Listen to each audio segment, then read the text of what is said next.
what do you think is like one of the hardest parts of automating an assay in a commercial, Yeah. diagnostic platform with a Yeah. consumable and an instrument, a readout, an algorithm? I think I'm going to give you kind of a squirrely answer, but I think it's still the right answer. I think the hardest part about all of it is decision making, right? Because you want to be able to do everything and to have a completely automated instrument, and you want to be able to have a nice UI or user experience. You want to be able to have a super specific result, but also have a sensitive result, and you want to be able to drive clinical action. You want to be able to, have this instrument used in a laboratory or a desert or a tundra, used in any number of environments. At the end of the day, it's that there are finite resources, and you have to sort of engage in a long series of decisions about where to invest those resources and what to prioritize in your development.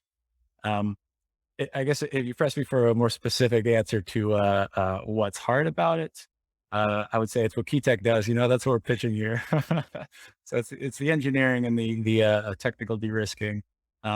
That might be a slightly myopic view, but I think there's a lot of truth to it. That making sure that a product that is a technology centric product and is doing something sort of on the cutting edge of the industry.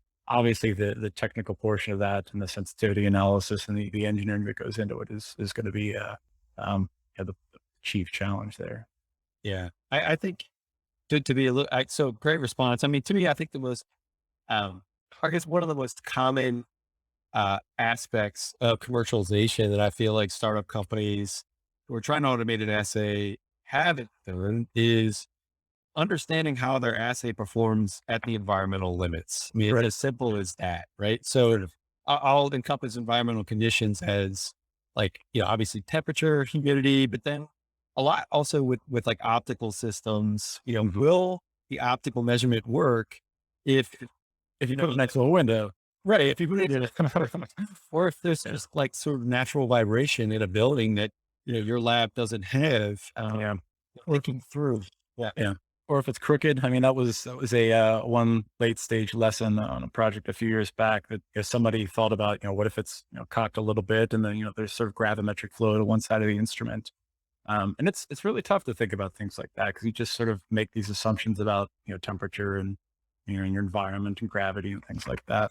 But Right. if you kind of have the discipline to think about those things up front, then it can save you a lot of pain long term.